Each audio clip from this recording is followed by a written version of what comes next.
Bonjour mesdames, messieurs.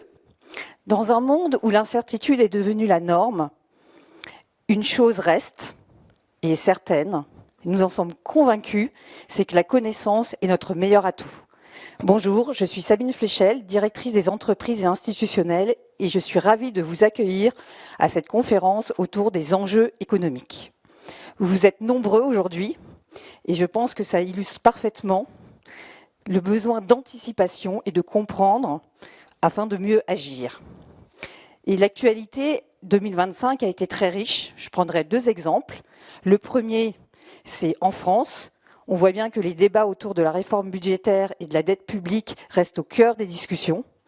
Et le deuxième, sur l'actualité internationale, où en début d'année, nous l'avons tous vécu et vu, nous avons eu des tensions commerciales très importantes suite à l'élection de Donald Trump. Et dans ce contexte, nous avons le plaisir d'accueillir Jean-François Robin, qui est responsable de la recherche monde chez Natixis et qui va nous donner un éclairage précieux. Et on espère nous donner les grandes tendances macroéconomiques pour 2026 et la suite. Et sans plus attendre, Jean-François, je te laisse la parole. Merci à toi. Merci beaucoup, bonsoir à tous. Donc ce qu'on se propose de faire, c'est de partager avec vous, pas des convictions, parce qu'il n'y en a plus dans ce nouveau monde, post-Donald Trump, mais encore une fois, Trump n'est pas je dirais la maladie, hein, c'est le symptôme sans doute, ça va continuer avec Trump, c'est les tendances qu'il a fait accélérer, on va y revenir, sont sans doute là pour durer. En tout cas, très peu de convictions dans ce monde-là, surtout des scénarios, et c'est ça que je me propose de faire avec vous sur les 45 prochaines minutes, c'est de vous balayer un petit peu, pas des certitudes, mais des lignes d'analyse et de scénarios à partager avec vous, et puis on se garde une quinzaine de minutes, et c'est sans doute là la partie la plus intéressante pour vous comme pour moi, c'est d'échanger et de répondre le plus directement possible à vos questions. Donc je me lance. Alors on va pas faire la synthèse encore de 2025, elle n'est pas terminée, mais évidemment c'est comme la fin d'un monde. 2025, ça, je pense à plein d'égards dans les livres d'histoire, ça signe quand même la fin d'un monde, ça signe la fin de quelque chose, peut-être du multilatéralisme. Hein, c'est vraiment la dynamique qu'a engendré Donald Trump, mais qui se superpose à celle qui avait déjà été engagée par la Chine, hein, le Made in China depuis 2015. La Chine essaie d'être indépendante en tout. On va y revenir. Donc c'est des dynamiques qui ont accéléré avec Trump, une espèce de démondialisation qui est on casse tous les outils de la mondialisation. Les États-Unis sortent de l'OMS, sortent de l'OMC, sortent de l'accord de Paris. On voit bien que même l'OTAN est peut-être moribond, ou en tout cas les États-Unis sont beaucoup moins au soutien de l'Europe. Hein. On a vraiment des changements géopolitiques majeurs qui ont été sans doute déclenchés en 2025. Et donc on a cette espèce de monde qui arrive avec une Chine beaucoup plus assertive, des États-Unis qui sont pour ceux qui aiment de la soul, c'est me, myself and I, hein, c'est les États-Unis d'abord et uniquement, c'est-à-dire que c'est vraiment des États-Unis qui sont tournés sur eux-mêmes, avec uniquement leurs intérêts, et donc ça veut dire que l'Europe est toute seule face à la Chine, face aux États-Unis, avec des alliances qui se font. On voit bien typiquement que la Chine est en train de s'allier beaucoup plus fortement qu'on ne pouvait l'espérer, avec la Russie, avec l'Iran, avec la Corée du Nord, donc une espèce d'alliance comme ça géopolitique qui est en train de se faire à nos portes, dans nos territoires, et nous, en France, on discute de la retraite. Voilà. Bon, on va en reparler des grands enjeux de ce monde et des grands enjeux de la France. Alors, d'abord, première chose, il faut quand même se penser que 2025, ça a été une année d'élection, parfois qu'on n'avait pas prévu, mais 2026, ce sera une énorme année d'élection. Et la plus importante sans doute de 2026, il y en a plein. Hein. Il y a évidemment les municipales françaises, on y pense tous, mais le monde ne regarde pas du tout ça évidemment. Le monde, il va plutôt regarder les élections de mi-mandat aux États-Unis. Ça fait partie des élections qu'il va falloir surveiller. Il va y avoir des élections en Hongrie, aussi il va y avoir des élections dans pas mal de pays intéressants. Et pourquoi je parle d'élections? Parce qu'en fait, les élections, ça compte. Pourquoi ça compte? J'aime bien parler de ça en illustrant avec ce graphique qui me semble intéressant, c'est le PIB par tête, donc c'est la richesse des pays. Et vous voyez, les choix politiques qu'on fait, les choix politiques et donc économiques qu'on fait, ont des impacts massifs sur les économies.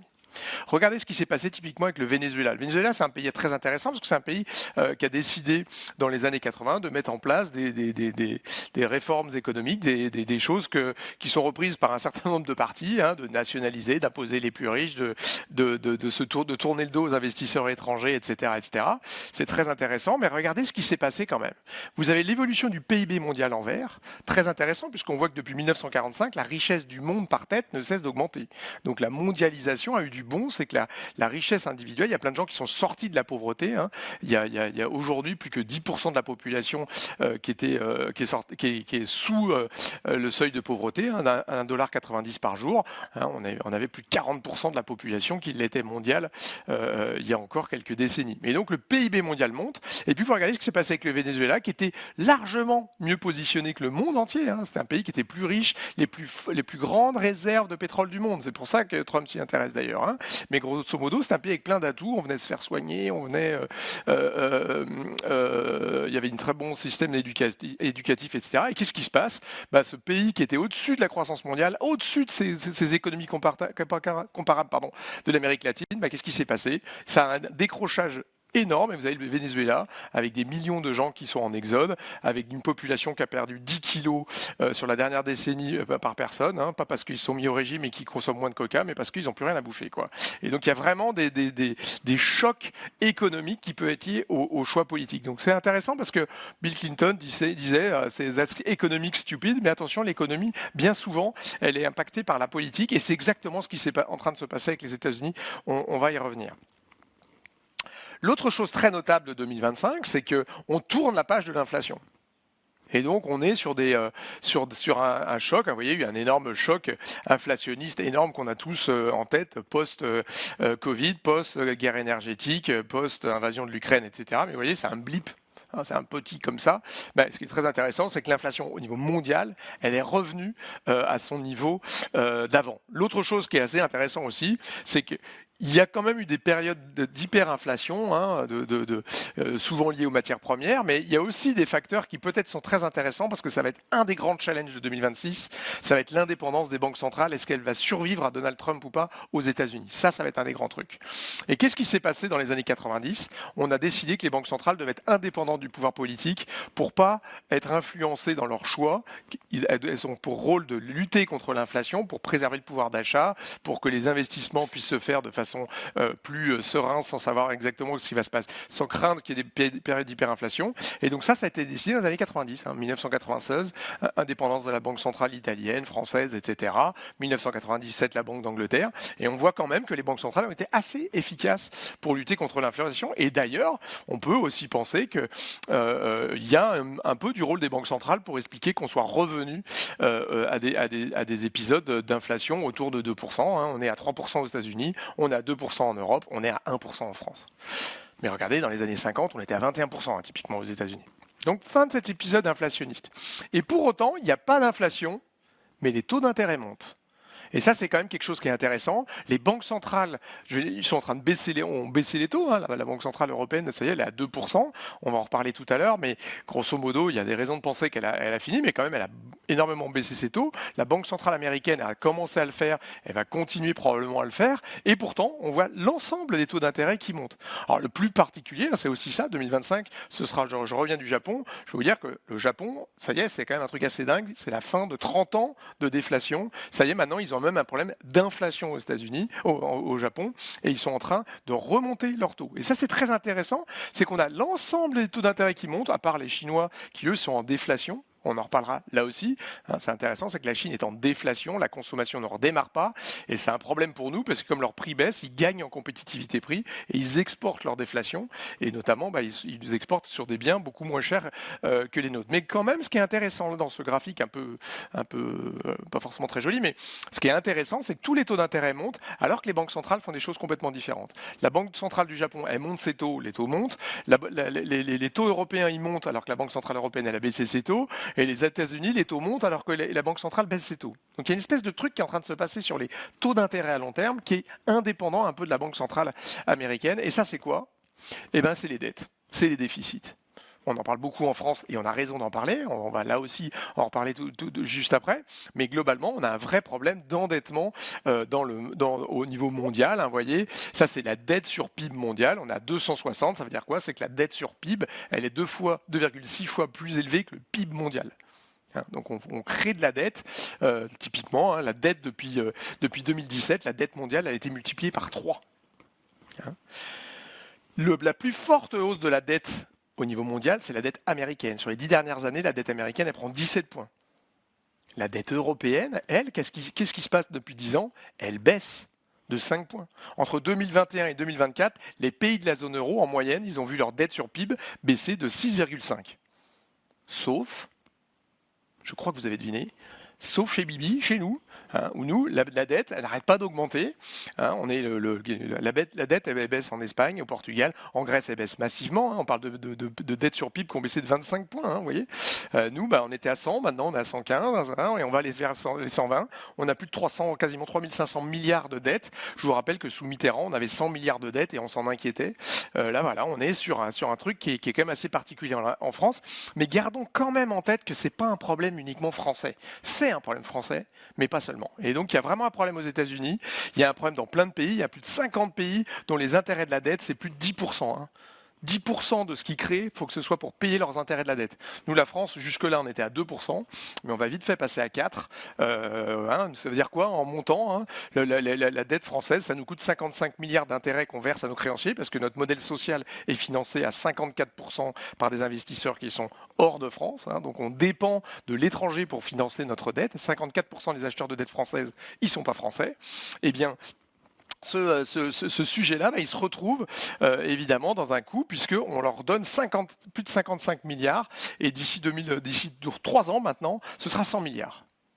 Je rappelle que le budget de la défense est autour de 58 milliards cette année, donc on va plus payer en intérêt de la dette qu'on va payer pour l'éducation de nos enfants ou pour la défense.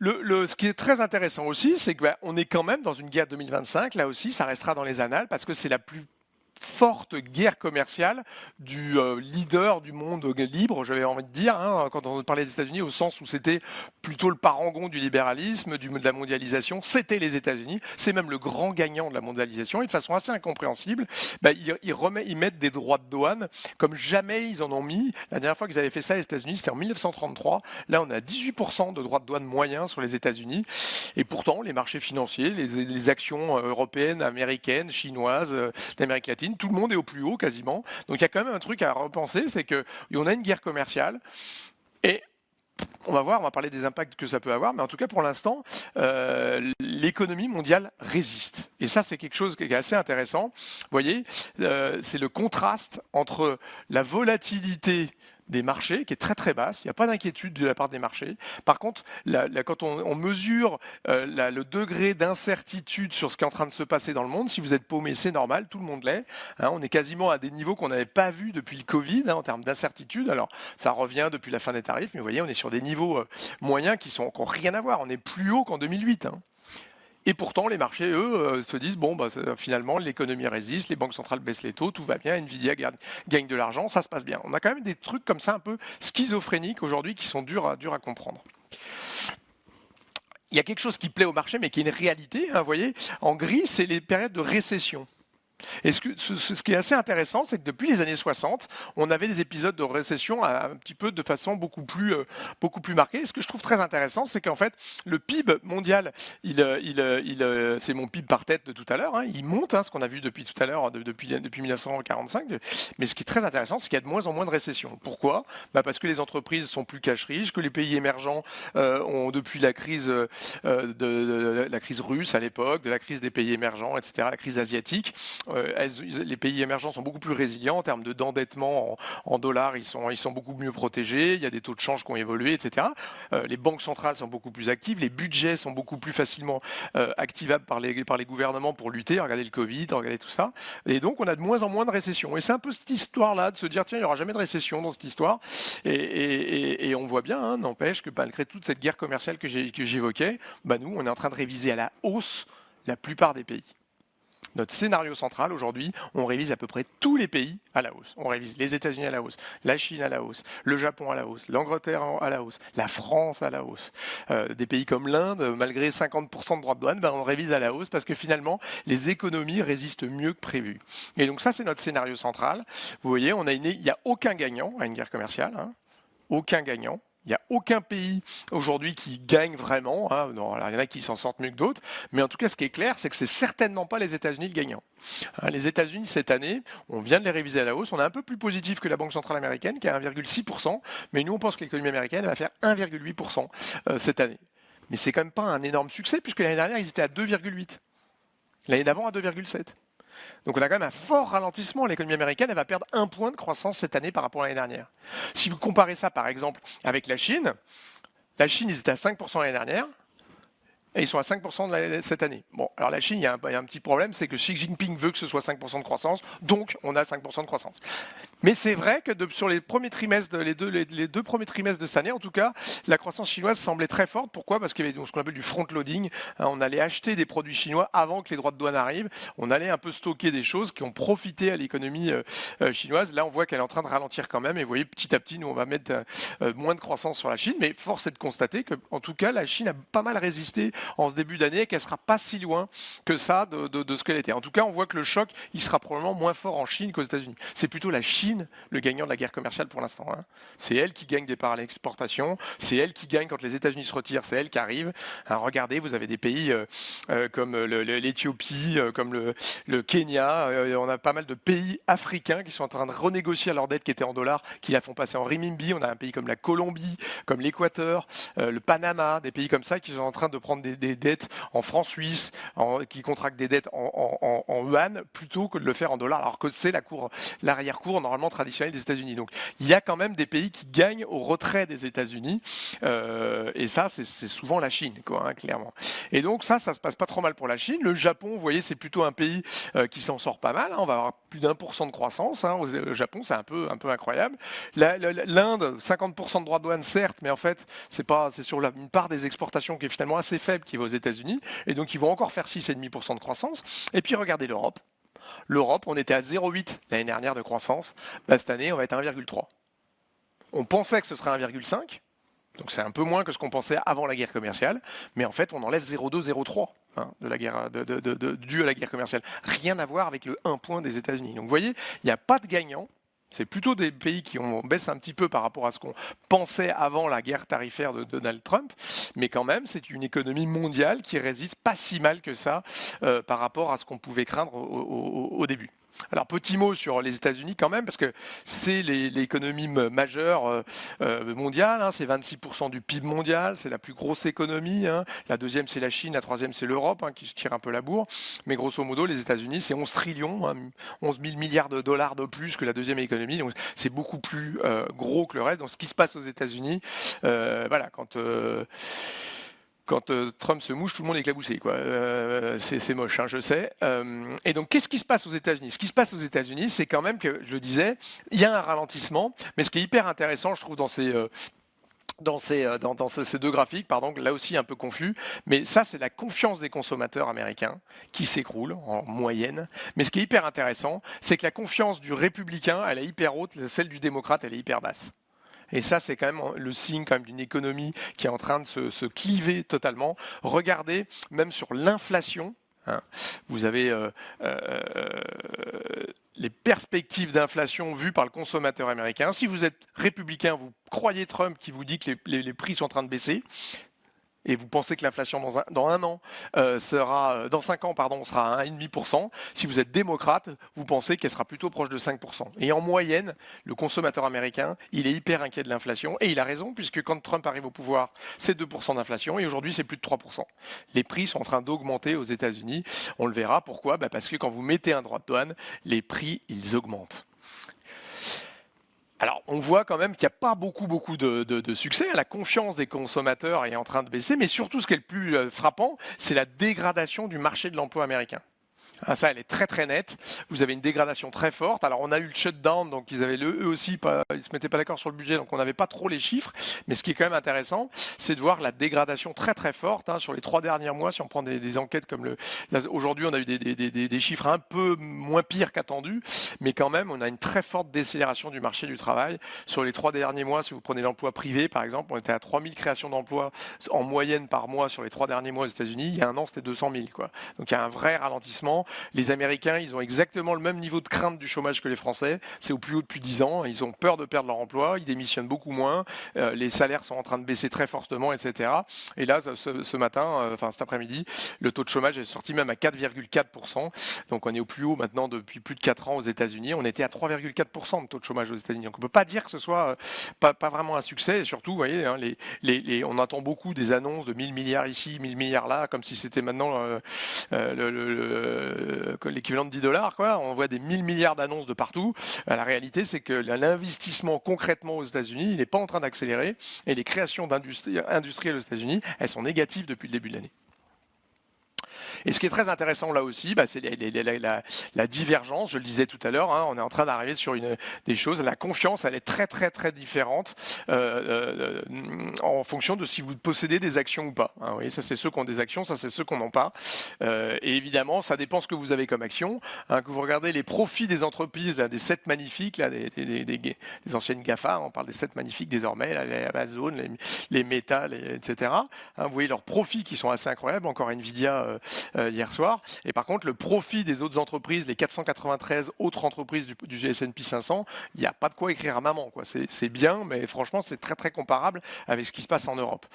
C'est vraiment l'illustration. Aux États-Unis, les 10% les plus riches, ils détiennent 87% des actions.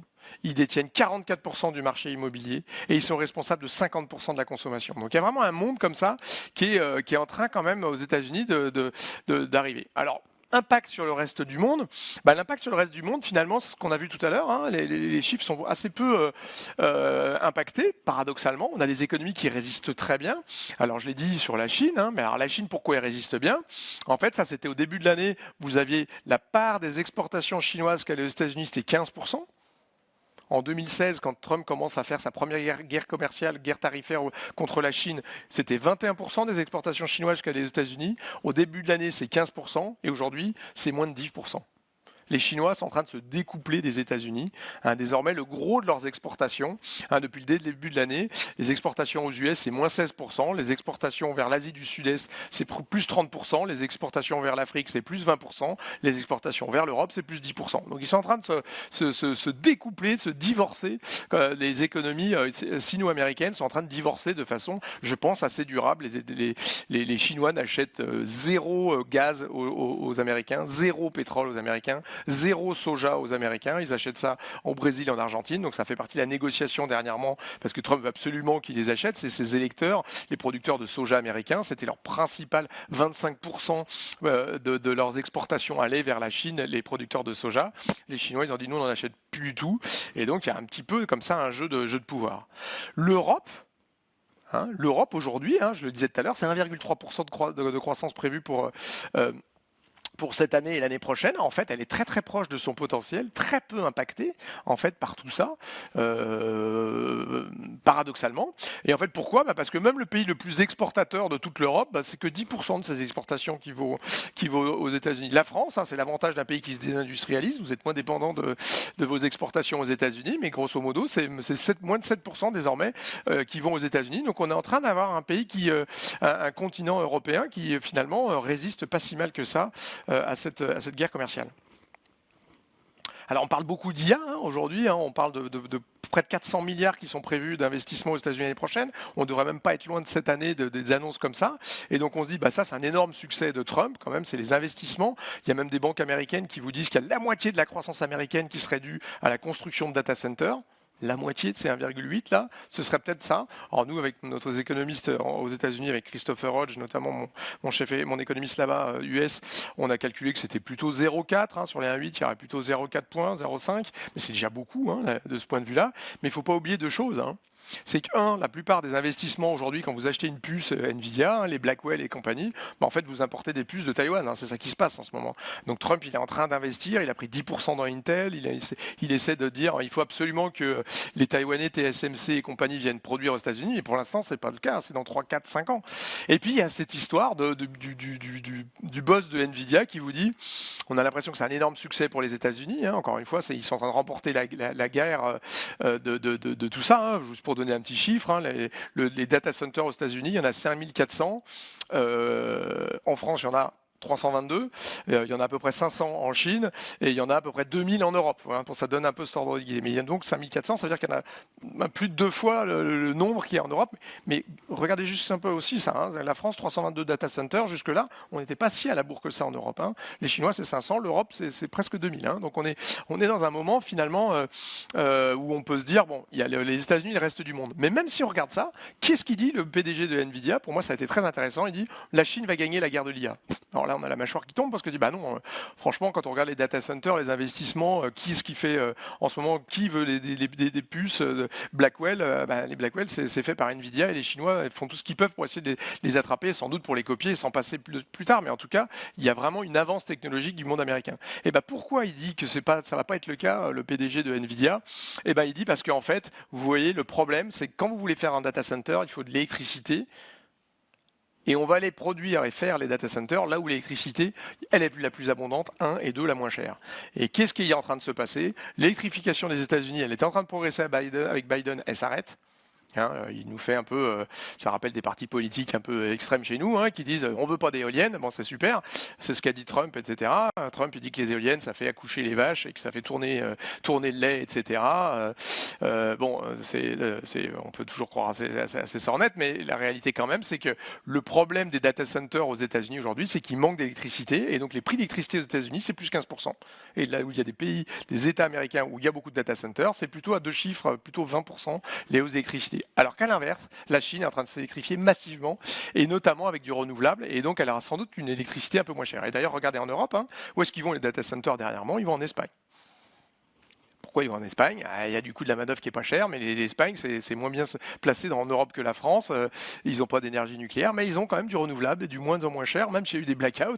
Quelque part, il y a quand même des choses. Vous avez des investissements, 10 milliards là, qui viennent d'être annoncés au Portugal. Portugal, quasiment 70% de son électricité est renouvelable et donc pas chère. Donc il y a une guerre aussi là-dessus, énergétique, qui se trame.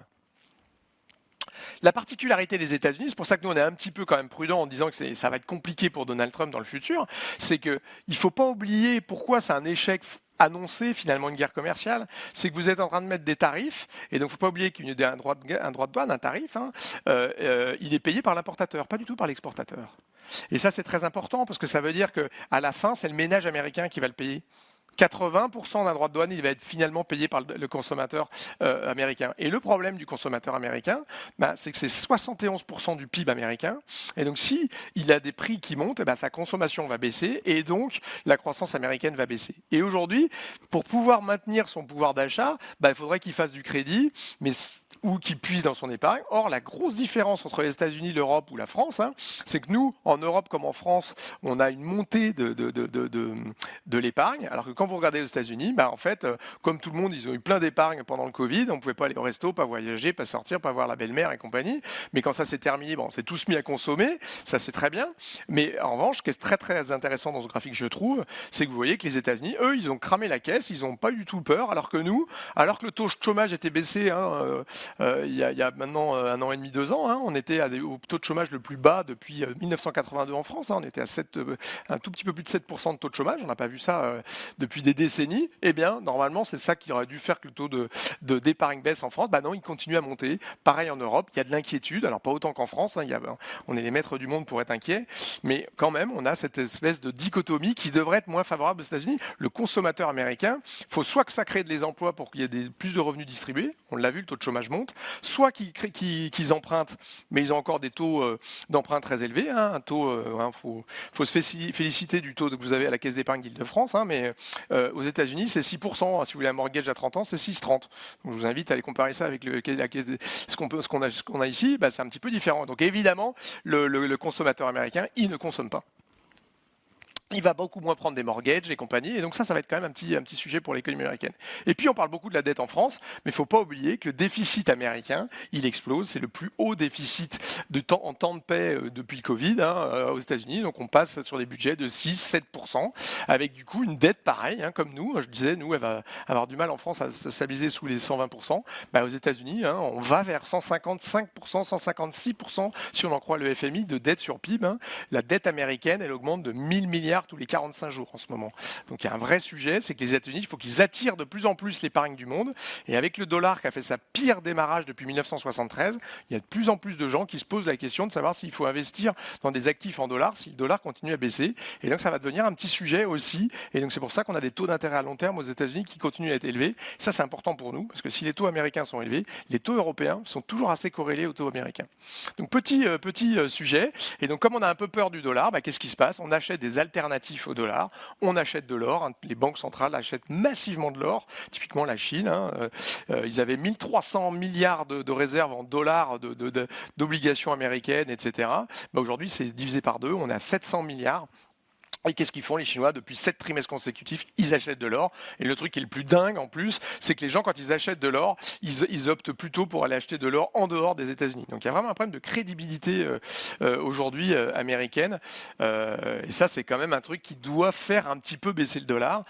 Et d'autant plus que quand vous voulez regarder où va le dollar, nous c'est pour ça qu'on dit qu'il va à 1,18 en fin d'année, qu'il va continuer à baisser contre l'euro. Moi, mon frigo est plein de champagne de paris qu'on avait fait au début de l'année, où tout le monde nous disait que l'euro passerait sous la parité. Non, je le disais, pire démarrage du dollar contre euro depuis 1973. L'euro va plutôt tendance à se renforcer. Là, il a rebaissé un peu avec des inquiétudes sur la politique monétaire américaine, etc. Mais grosso modo, l'euro, il doit plutôt se renforcer. Vous voyez, on a une balance courante en Europe qui est positive, très positive. C'est plus le cas de l'Arabie Saoudite, mais surtout, vous voyez, les États-Unis sont là. Donc ça veut dire que structurellement, la monnaie américaine doit plutôt se déprécier et la monnaie européenne s'apprécier.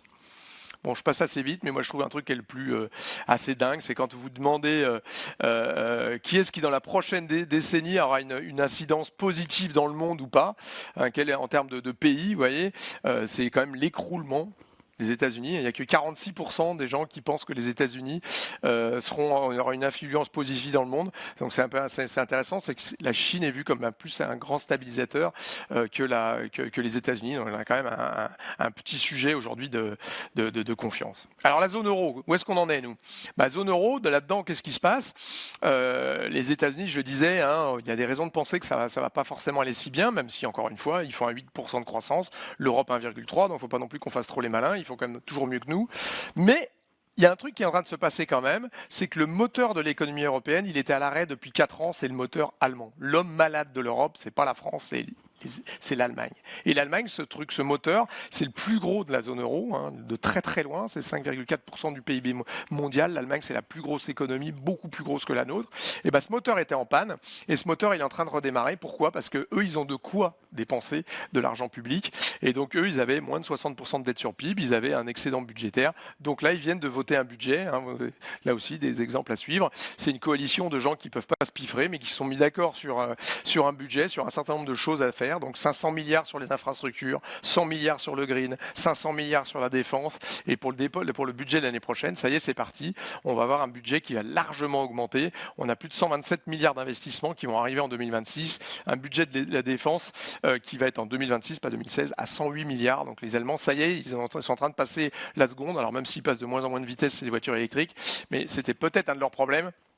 C'est justement que c'était une économie qui essayait de vendre des choses qui se vendaient plus trop. Quand je reviens de Chine, quand vous allez à Shanghai, Shenzhen, Pékin, il n'y a que des voitures électriques quasiment maintenant dans les rues.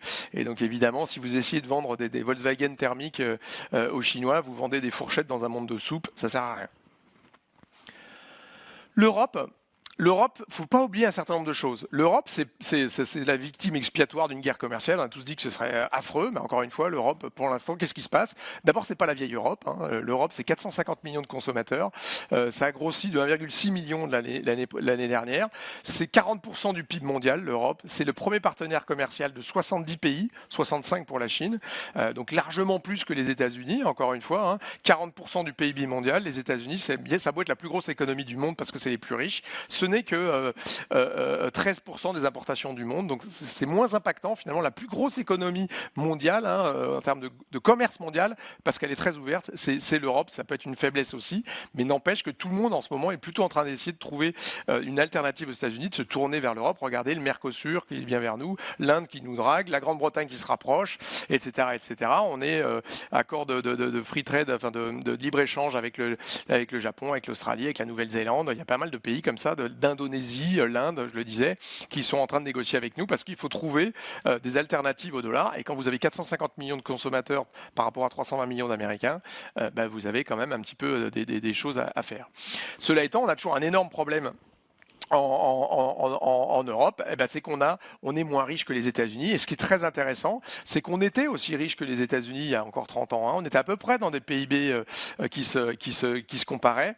Mais qu'est-ce qui s'est passé en fait depuis 25 ans? C'est l'énorme dichotomie, l'énorme divergence et surperformance. Vous voyez, on n'était pas si loin que ça de la productivité il y a encore 25 ans. Mais là, ce qui est très, très flagrant, c'est que la productivité aux États-Unis, elle augmente plus que la nôtre. Et pourquoi la productivité? On dirait le cours de mes élèves à la Sorbonne, c'est presque écrit dans un bouquin. Pourquoi la productivité, elle augmente 2 fois plus vite aux États-Unis qu'en Europe? Parce que les entreprises américaines, elles investissent 2 fois plus que les entreprises européennes. Et pourquoi elles ont un gain là-dessus? Parce qu'elles investissent 2 fois plus dans la tech que nous, et c'est ça qui porte en ce moment les économies de plus en plus tournées vers les services, etc., etc. Donc vraiment, ce qui fait un peu la leçon de tout ça, c'est que si on veut rattraper, ou en tout cas les États-Unis, c'est de continuer à investir en Europe et notamment dans les nouvelles technologies.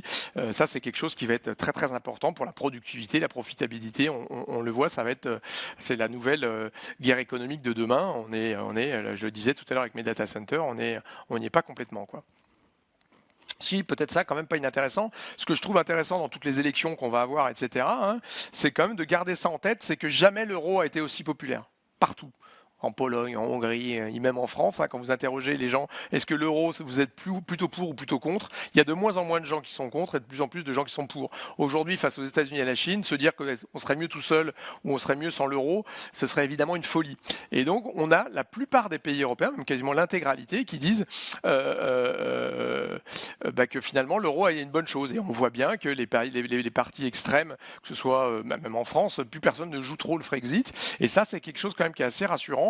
C'est que le gros risque pour l'Europe, c'est évidemment qu'on soit de moins en moins européen, qu'on agisse de moins en moins ensemble. C'est exactement ce que cherche à faire Vladimir Poutine en soutenant les partis les moins pro-européens. C'est évidemment ce qu'il cherche, c'est affaiblir l'Europe aujourd'hui, parce qu'évidemment pour Vladimir Poutine qui cherche à attaquer sans doute un pays balte prochainement ou peut-être la Pologne, etc. Il veut une Europe faible face à lui, parce que la Pologne toute seule face à la Russie, il peut faire. L'Europe dans son ensemble, évidemment, elle a un budget de militaire, par exemple, 3 fois supérieur à la Russie, alors que si vous prenez le budget militaire français, c'est 3 fois inférieur à celui de la Russie, quoi. Donc on est dans cet ordre de grandeur-là. Donc on est vraiment sur un truc intéressant, je trouve, de ce point de vue-là. Je passe un petit peu vite, mais évidemment, l'Allemagne va être le moteur de l'Europe. Et puis l'autre truc qu'il faut continuer un peu à avoir en tête, c'est que l'Europe crée des emplois. Le chiffre qui est sorti, on a 5,9% de taux de chômage en Europe, c'est le plus bas de l'histoire de la zone euro. On a créé 1,7 million d'emplois en Europe l'année dernière. On en attend 2 millions d'ici la fin de l'année prochaine. Donc en fait, on a une Europe qui se tient pas mal, et notamment ce qui explique le succès d'un certain nombre de pays. On parle beaucoup du succès espagnol qui fait près de 3% de croissance. On compare souvent maintenant positivement l'Italie à la France, même si je trouve que c'est un petit peu abusé, puisque l'Italie fait typiquement le dernier trimestre, la France fait plus 0,5% de croissance, l'Italie fait 0. L'année dernière, ils ont fait 2 fois moins de croissance que nous. Pourquoi? Il y a plein de raisons, mais pour autant, l'Italie bénéficie beaucoup des plans européens, d'aide européenne. Et puis, je termine un peu sur l'Europe avec cette chose-là que je trouve intéressante. Il ne faut pas oublier que l'Europe est riche, quoi. Et donc, quand vous comparez le PIB par tête, c'est toujours mon truc de tout à l'heure avec le Venezuela et le monde, vous voyez la France à peu près l'équivalent de l'Europe. On est très, très, ce que je disais tout à l'heure, on a décroché, encore une fois, on n'était pas si loin des États-Unis en PIB par tête, mais on a complètement décroché. Le truc qu'il faut garder en tête, c'est que le pays qui est en train du futur, c'est sans doute un pays comme l'Inde, mais il reste un pays très très pauvre. Et puis, le truc le plus marquant, je trouve, c'est ça. C'est la Pologne, qui est en train de Le PIB par tête, la Pologne qui est en train de dépasser le Japon, quoi. Les Polonais sont plus riches que les Japonais. Donc vous n'êtes pas près de le revoir, le plombier polonais en France. C'est un pays qui fait 3, 4, 5% de croissance. C'est un pays qui marche très bien en ce moment, avec ses problèmes évidemment. Mais il y a des choses qui se passent. Et quand on parle Europe, quand vous parlez de ça, il n'y a pas que la France, l'Italie, l'Allemagne. Il y a aussi ce qui se passe à l'Est. Il y a des pays qui sont très intéressants en ce moment, ce qui se passe en Moldavie, en Roumanie, dans les pays de l'Est. Il y a des dynamiques qui sont quand même assez intéressantes. Et puis toujours, je le disais tout à l'heure avec mes histoires de data center, on a un énorme problème, c'est qu'aujourd'hui on a plutôt négocié avec Trump 15% de droits de douane, mais par contre on allait lui acheter 750 milliards de gaz et de pétrole. C'est très très bien, mais si vous importez du pétrole ou du gaz américain, que vous gazéifiez, vous liquéfiez, pardon, que vous mettez ça sur un bateau qui traverse l'Atlantique et qui vient chez nous, qui se refait gazéifier pour ensuite être utilisé, évidemment vous terminez avec une énergie beaucoup plus chère que quand elle part du port américain. Et donc, vous retrouvez, vous voyez, les prix de l'énergie par rapport aux États-Unis, ils sont entre 3 et 4 fois plus élevés. L'Europe, à 70%, son énergie, c'est du pétrole, du gaz et un peu de charbon de moins en moins. La Grande-Bretagne a fermé, les Allemands sont en train d'en fermer avec 8 ans d'avance leurs mines. Donc le charbon est en train de disparaître, ça c'est une très bonne nouvelle pour la planète. Mais en revanche, on reste des pays très carbonés, y compris la France. Les 2 tiers de notre énergie, c'est pas l'électricité. Nous, elle est très décarbonée avec le nucléaire. Mais en revanche, les 2 tiers de ce qu'on consomme comme énergie en France, c'est pas du tout de l'électricité. C'est du gaz et du pétrole notamment. Et bien évidemment, quand vous n'en produisez pas, en Europe, on ne produit que 1% de notre gaz et 0,5 de notre pétrole, et bien évidemment vous l'importez, et quand vous l'importez, vous payez ça très très cher. La facture énergétique de pétrolière française, c'est 50 milliards d'euros par an. Évidemment, tant que vous ne produirez pas votre propre énergie, et donc là on ne peut pas s'empêcher de penser évidemment aux renouvelables, c'est à peu près ce que font l'ensemble de la planète aujourd'hui. Je passe vite sur la BCE, je l'ai dit, pourquoi ? Parce qu'en fait la BCE a sûrement fini. J'ai la chance d'avoir été nommé à l'advisory board de la BCE des chefs économistes là, qui participent aux discussions, un peu en échange des points de vue sur la politique monétaire. Je peux vous dire que je ne pense pas que la BCE ait très envie de baisser ses taux aujourd'hui, parce que justement l'économie européenne crée des emplois, le taux de chômage baisse, la croissance elle est pas loin du potentiel. Donc quand elle regarde la zone euro dans son ensemble, la BCE elle se dit pas il y a un problème. Il y avait un problème d'inflation mais qui est en train de disparaître, des salaires qui ont largement baissé aujourd'hui, et donc elle est plutôt dans une position, elle va pas trop baisser ses taux. Petit mot sur la France, le temps passe vite. Le temps, voilà, on est dans la 4ème République, là, voilà. Donc nous, on est prêt à tout pour ne rien faire. Donc, qu'est-ce qui se passe en France ? Alors déjà, ce truc-là, je le trouve très intéressant. Ça se retrouve en France de façon beaucoup plus marquée. C'est l'activité telle qu'elle est perçue par les entreprises dans l'industrie ou dans les services et telle qu'elle est réellement. C'est intéressant parce que c'est vraiment très français ça. Nous on passe notre temps avec des entreprises aujourd'hui. Quand on parle au chef d'entreprise, il me dit je suis très inquiet sur la situation française. Et vous ça va ? Ouais moi ça va. Et bon donc on est un peu là-dedans. Alors peut-être qu'on a un biais statistique et que à la Caisse d'épargne de France comme dans le groupe, on regarde plutôt des entreprises qui vont bien, mais pas seulement.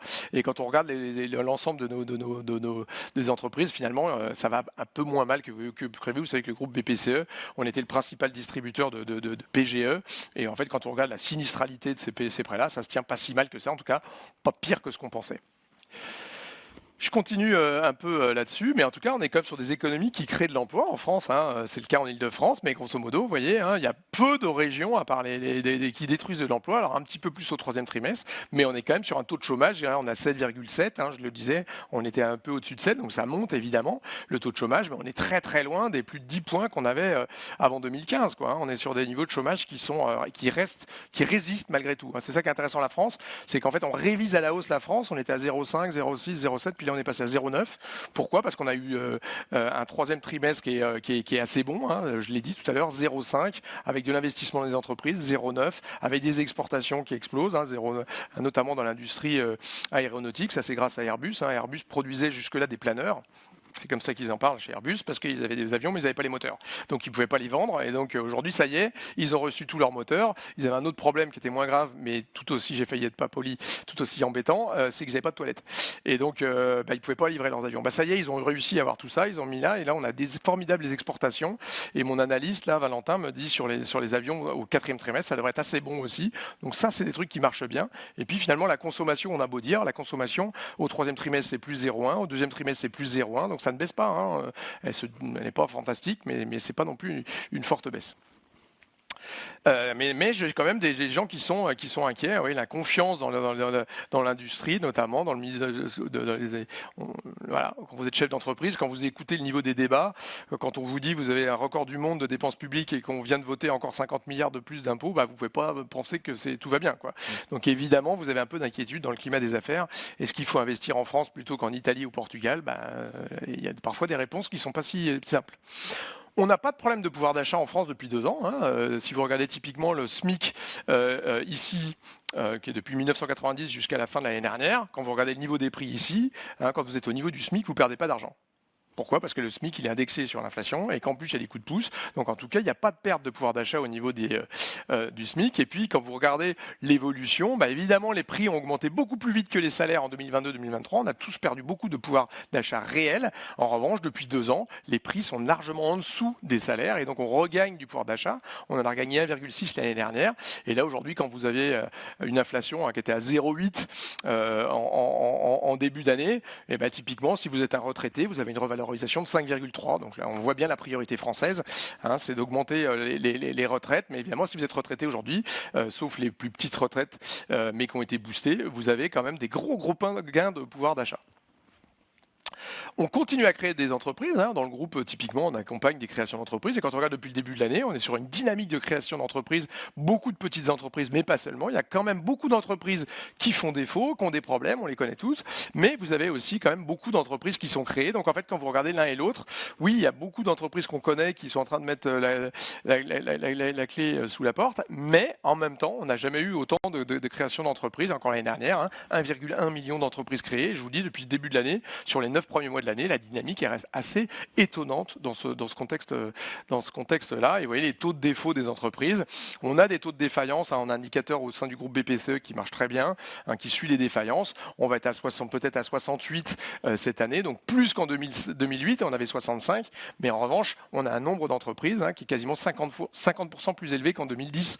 Donc on a beaucoup plus d'entreprises. Donc évidemment, quand vous comparez un chiffre 68 000, oui c'est certes, mais vous avez beaucoup plus d'entreprises. Et notamment, ce qui fait défaut en ce moment, c'est plutôt les PME, les toutes petites entreprises. C'est plutôt elles qui font défaut aujourd'hui. On parle beaucoup de retraite, c'est vrai que c'est un gros succès. Hein. Les réformes de retraite ont permis d'augmenter notre taux d'activité, donc ça on peut dire qu'on est super bon. Maintenant, on reste les plus mauvais d'Europe. Hein. On est les gens en Europe qui bossons le moins.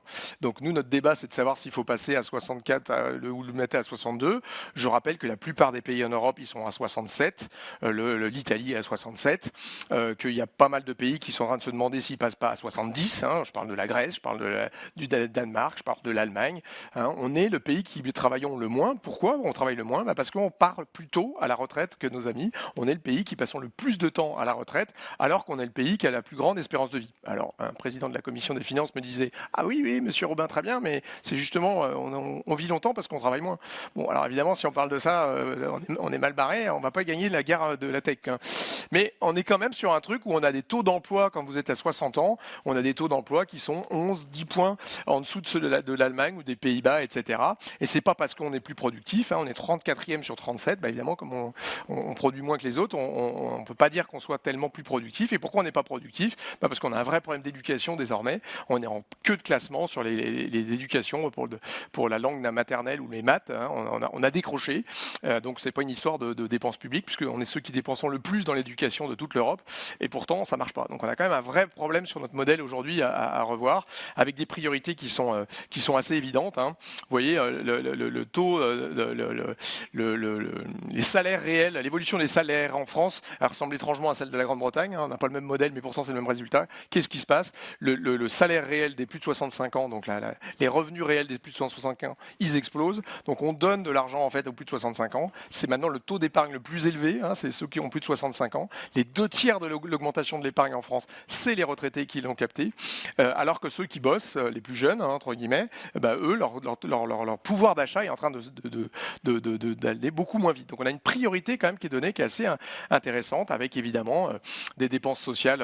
On est le recordman du monde des dépenses sociales. J'accélère un petit peu parce que mon temps imparti est terminé. Mais évidemment, dans le débat aujourd'hui de où est-ce qu'il faut trouver des économies, ça me semble difficile aujourd'hui d'imaginer qu'il ne faut pas un tout petit peu revoir notre modèle social.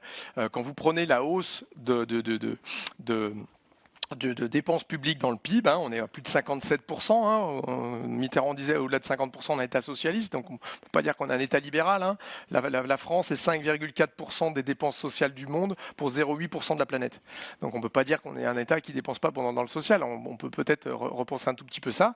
Mais ce qui est clair, c'est que depuis 1975, sur 11 points de hausse des dépenses publiques, c'est 8,5 qui sont dus aux dépenses sociales. Donc on ne peut pas dire qu'on n'a pas un modèle qui favorise ça, et ça marche très bien. On est le pays le moins inégalitaire de l'OCDE, qui corrigeant le mieux les inégalités. Donc c'est un modèle qui marche bien, mais qui coûte très très cher, avec des impôts qui sont, quels que soient les impôts que vous regardez, on est les champions du monde des impôts. Il n'y a aucun sujet là-dessus.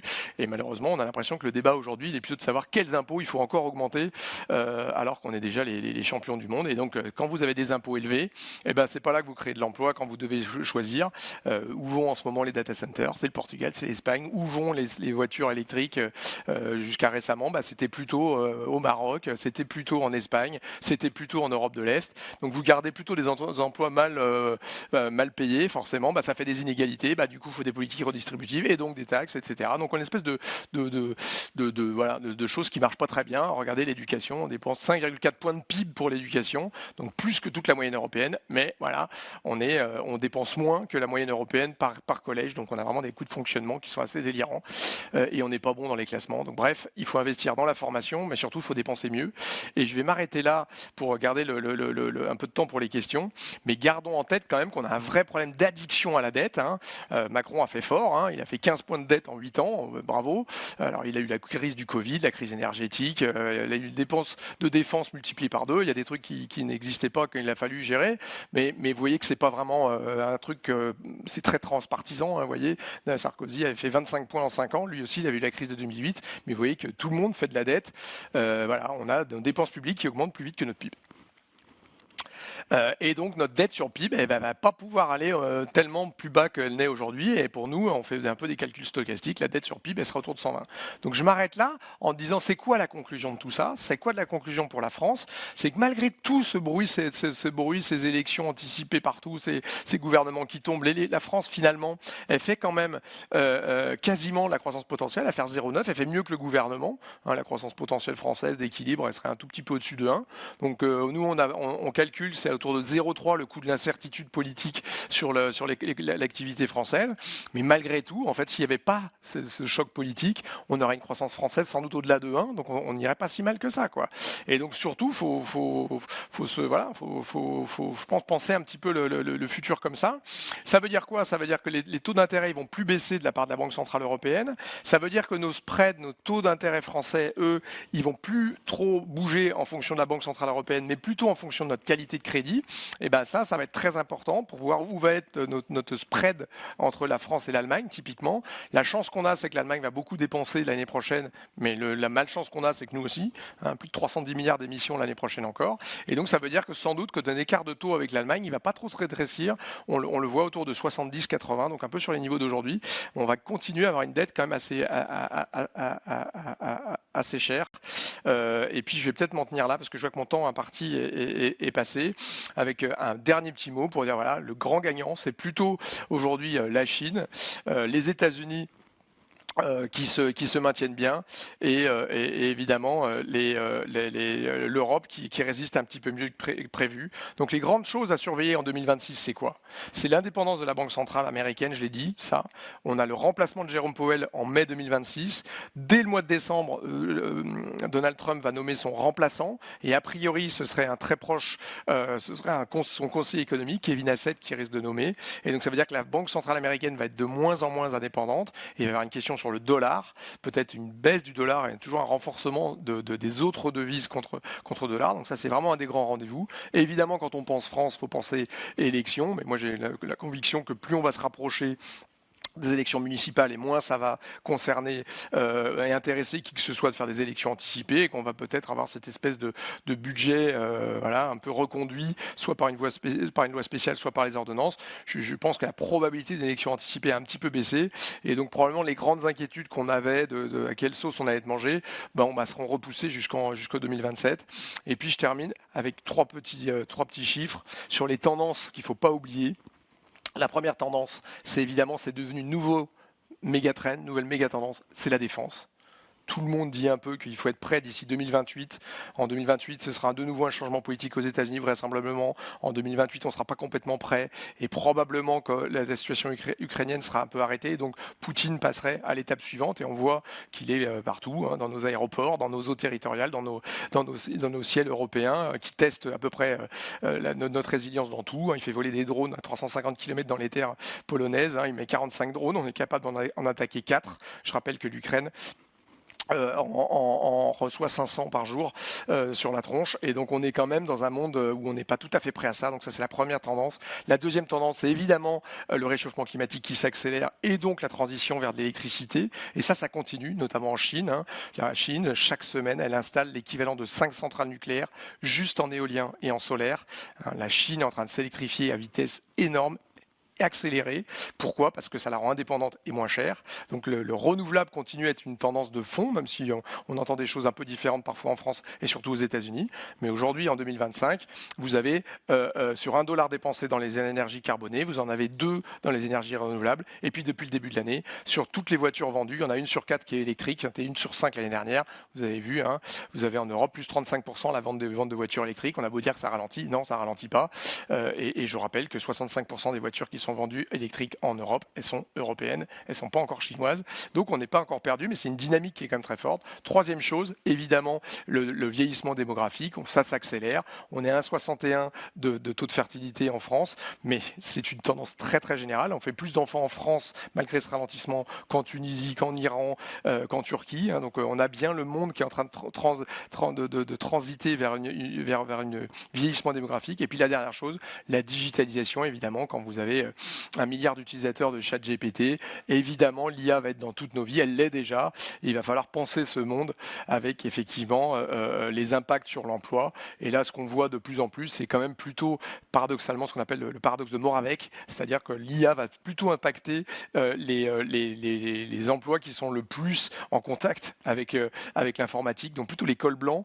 Si vous êtes menuisier, épicier, boulanger, vous travaillez dans les abattoirs, typiquement, il y a pas mal d'études qui ont montré, ça c'est très difficilement remplaçable. En revanche, si vous faites du code, vous voyez, les embauches de codeurs aux États-Unis, c'est moins 13% depuis le début de l'année. Donc évidemment, il y a des choses à penser sur un monde augmenté, entre guillemets, mais il y aura forcément des gagnants, des perdants. Et là aussi, retour à la priorité numéro 1 qui devrait être la nôtre, l'éducation, la formation.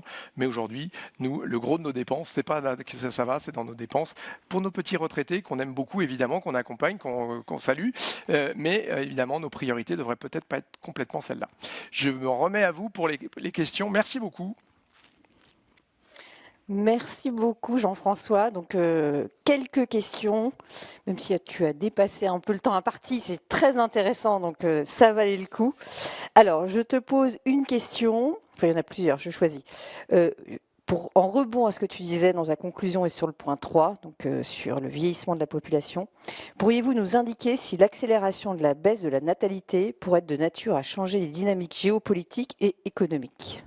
Ouais, alors ça c'est très intéressant comme question parce qu'effectivement on a des dynamiques qui sont quelques faits stylisés. Hein, là, vous voyez, en fait, ce qui est très intéressant, c'est que la dynamique de la population mondiale, elle va être très très différente en fonction des pays. Hein, on a une population mondiale qui va continuer d'augmenter jusqu'en 2055 et ensuite qui va baisser, mais surtout les dynamiques vont être très très différentes entre l'Afrique qui va doubler d'ici 2050, qui va tripler d'ici 2100. Hein, on aura quasiment 40% de la population mondiale qui sera en Afrique. On a une Inde qui va être 2 fois plus grosse potentiellement que la Chine. Et la Chine, qu'est-ce qui va se passer? La Chine, ils sont à 1,4 milliard aujourd'hui. Ils seront sans doute, selon les calculs de l'ONU, moins de 500 millions, selon certains calculs. On sera entre 5 et 600 millions de Chinois à la fin de ce siècle. Ils essaient de faire tout ce qu'ils peuvent pour relancer la natalité, mais ça ne marche pas aujourd'hui en Chine. Et donc, on a des dynamiques hyper différentes entre les taux de fertilité qui baissent très fortement, mais quand même qui continuent à se reproduire au fil des décennies. Hein. Ça, c'est très lent, la transition démographique. Et donc, on va avoir évidemment des impacts économiques liés à la géographie. Et probablement que l'Inde va gagner en puissance, là où la Chine va un petit peu perdre de sa superbe. Et puis, évidemment, le futur de l'humanité en termes de nombre, en tout cas, il est en Afrique, clairement. Et donc, la géopolitique, et les Chinois s'y trompent pas en étant massivement en train d'investir en Chine. Et vous voyez typiquement hein, les échanges avec la Chine, ils sont 3 fois plus élevés qu'avec n'importe quel autre pays du G7 en Afrique. Donc la Chine est très présente en Afrique parce qu'il y a les métaux précieux, 30% des métaux précieux du monde, parce qu'il y a du soleil, parce qu'il y a des jeunes, parce qu'il y a des infrastructures à faire, etc., etc. Donc évidemment les dynamiques, elles vont être très différentes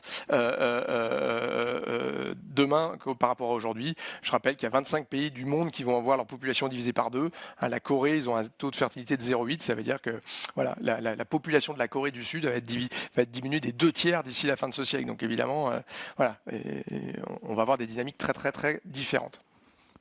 Merci. Alors, une deuxième question. Quel est l'impact à attendre de la baisse de la notation de la France sur l'économie ?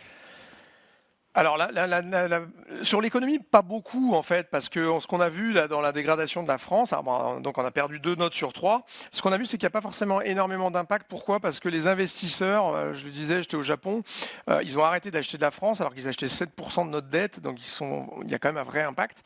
Mais en revanche, ce qu'on voit, c'est qu'il y a beaucoup d'investisseurs qui ont plutôt fait évoluer leur benchmark pour pouvoir continuer d'investir sur de la France qui serait plus un double A, mais un simple A. Donc les effets financiers, ils ne sont pas si évidents que ça. Hein. Cette année, la France s'endette moins cher qu'en 2024, hein, typiquement. Hein, on a fait des adjudications qui se passent très très bien, on l'a vu. Mais quand même, évidemment, si on a une note downgradée, ça veut dire quoi concrètement? Ça veut dire que notre qualité de crédit se détériore, ce qui est une réalité quand j'ai montré les chiffres du déficit et des dettes françaises. Et donc quand vous avez votre qualité de crédit qui se détériore, la prime que doivent nous demander les investisseurs doit augmenter. Et donc nos coûts de refinancement vont être plus impactés en fonction de notre downgrade. Il y a quand même une réalité à ça. Là où on est un petit peu prudent, c'est qu'aujourd'hui, la France, elle traite sous l'Italie en termes de spread par rapport à l'Allemagne. Hein, ça veut dire qu'on est le pays qui est vu comme le plus risqué d'Europe. Hein. On s'endette plus chèrement que la Grèce, quoi, hein. Mais dorénavant plus chèrement que l'Italie, alors que l'Italie, elle est 3 notes en dessous de nous.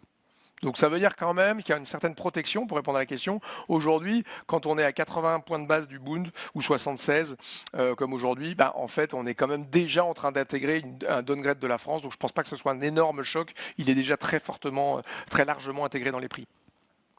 Merci. Alors, une troisième question. Je vois, on dépasse un tout petit peu l'heure. Quelles pourraient être les conséquences des prochaines élections françaises dans la dynamique économique française ? Alors, les prochaines élections, c'est les municipales. Hein. Donc, je ne sais pas quelles élections on parle, mais ce qui est clair, c'est que d'abord, il y a les municipales. Je choisis ça parce que c'est le plus simple. L'impact macroéconomique des municipales, il n'est pas forcément énorme. Moi, ce qui me semble le plus important dans ce qui se passe aujourd'hui, c'est quand même le décalage entre le débat politique aujourd'hui et les enjeux d'aujourd'hui. Les enjeux d'aujourd'hui, c'est de muscler notre défense, puisque l'Europe doit se défendre sans les États-Unis et qu'on a une Russie aidée par la Chine de plus en plus agressive. Donc il y a une problématique autour de la défense. Ça, je pense qu'à peu près transpartisan, c'est à peu près accepté. Il y a une problématique de la compétitivité de la France, et ça a une composante énergétique de prix. Donc ça, c'est très intéressant. Hein. Il faut quand même penser notre modèle. Là, il y a une espèce de consensus partisan pour tout miser sur le nucléaire, mais il faut surtout pas oublier qu'il faut qu'on s'électrifie dans les 10 prochaines années. Or, on sait qu'on a vu qu'on n'est pas capable, pour l'instant, et personne n'est capable, hein, même en Chine, d'ouvrir un réacteur en moins de 6 ans en Chine. Nous, c'est 17 ans. Donc, de toute façon, il faut passer par le renouvelable, même si on est tous très contents du nucléaire. Il ne faut pas oublier cette grande dynamique des renouvelables. Et encore une fois, qu'est-ce qui est le moins cher comme énergie? Pourquoi les Chinois ils font du solaire et de l'éolien? Parce que c'est moins cher. Donc, c'est le deuxième truc, c'est quand même un petit peu ces enjeux de souveraineté, je dirais de souveraineté tout court avec la défense, de souveraineté économique avec notre compétitivité prix. Et évidemment, notre compétitivité prix, c'est pas seulement l'énergie, c'est notre coût du travail, c'est notre coût du capital. Et ça, évidemment, il faut qu'on soit un peu là. Et puis, pour moi, je trouve que tous les enjeux de demain, c'est surtout des enjeux européens. C'est le moment de l'Europe, hein, encore une fois. Mais simplement, il faut avoir quand même des partis politiques qui pensent l'Europe et pas contre l'Europe, puisque c'est le moment d'avoir plus d'Europe, entre guillemets. Hein. Si aujourd'hui vous pensez défense, si vous pensez marché des capitaux, de l'union des capitaux et de l'investissement, si vous pensez spatial, hein, les États-Unis en 2024, ils lancent 4000 satellites, la Chine 270, l'Europe 10.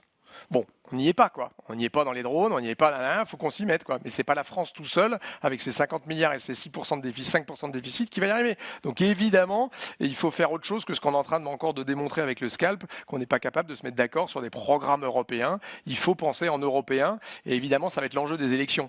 Et bien évidemment, on va avoir des intrusions, comme on a déjà aujourd'hui, d'essayer un peu d'exciter tout le monde pour surtout pas voter pro-européen dans ces moments-là. Hein, on l'a vu avec les têtes de cochon, les fameuses punaises de lit. Hein, je vous rappelle que c'est un fake russe, hein, qui a été démonté par Viginum et compagnie. Donc on a une espèce de truc comme ça qui va être là et qu'on va être dans les élections. Voilà, notre prochain président sera sûrement soumis à le même genre de pression qu'on a eu en 2017. Donc ça va être très important. Pas oublier, formation, compétitivité prix et évidemment les grandes tendances que j'ai citées tout à l'heure, la défense, penser la démondialisation et le fait que l'Europe est seule, et puis penser la transition énergétique et démographique. Alors, je te propose 2 questions pour finir. Alors, une première sur la réduction du déficit de la sécurité sociale, possible ou illusoire? Elle me semble complètement possible et surtout souhaitable. C'est-à-dire que, je rappelle, c'est tout l'objet de la CADES, hein, mais normalement, la sécurité sociale, c'est une assurance, elle n'est pas censée être en déficit. Hein, donc, il faut quand même repenser un modèle social. Encore une fois, je le disais tout à l'heure, hein, sur 11 points de hausse des dépenses publiques, songez, c'est 8,5 de dépenses sociales qui sont augmentées. 40% de ça, c'est pour les retraites, quoi.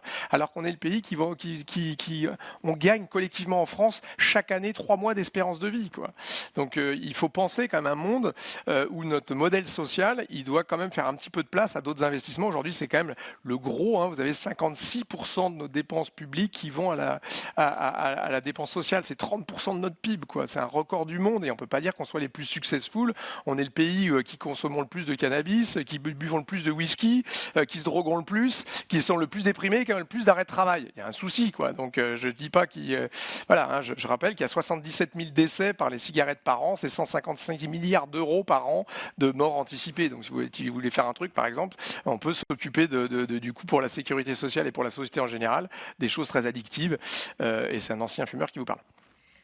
Alors, une dernière question pour toi, pour clôturer. Quel est l'impact de l'IA sur le métier de prévisionniste économique? L'année prochaine, ce ne sera pas moi, ce sera Claude, ou Georgia, chez nous on appelle ça.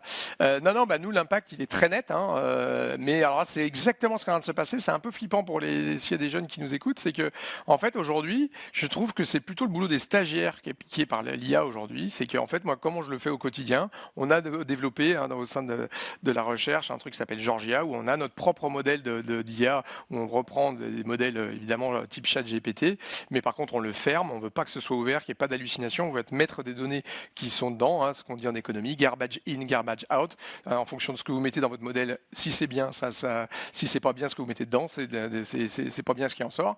Et donc on a notre propre modèle, et qu'est-ce qui se passe? Moi je mets le rapport Draghi, hein, tout le monde en a parlé, personne ne l'a lu, personne ne l'a écouté, personne ne l'applique, pourtant il dit que des choses intéressantes, mais c'est 750 pages, c'est pourtant pas compliqué, vous le mettez dans un moteur d'IA, vous lui demandez, donne-moi les 10 conclusions du rapport Draghi, et il vous le sort en 2 minutes, là où mes stagiaires bossaient nuit et jour et ils me le sortaient au bout de 3 jours. Donc on voit bien qu'il y a quand même des dynamiques dans l'emploi qui vont être différentes. Et évidemment, tous les cols blancs, tous les métiers de service, évidemment, si vous êtes quelqu'un à la compliance, si vous êtes avocat, si vous êtes économiste, et bien évidemment, l'IA fait une partie de votre job, ça c'est sûr. Notre job, c'est essayer de faire le tri dans tout ça, mais ça reste évidemment quelque chose d'assez impactant pour nous, comme tous les métiers de service, je pense, et de col blanc, hein. Et c'est ça la vraie nouveauté de cette révolution technologique, c'est que d'habitude, c'était plutôt les emplois manuels qui étaient concernés. Alors ça reste le cas, hein, si vous êtes, et on voit bien la robotisation chez Amazon et qui fait qu'il sans doute est responsable des 13 000 personnes qu'ils ont renvoyées, mais c'est plutôt un truc qui s'attaque à ceux qui utilisent le plus l'informatique, c'est-à-dire nous, quoi. Eh bien, un grand merci à toi, Jean-François, Merci et à vous. merci à tous pour votre attention, et à très bientôt.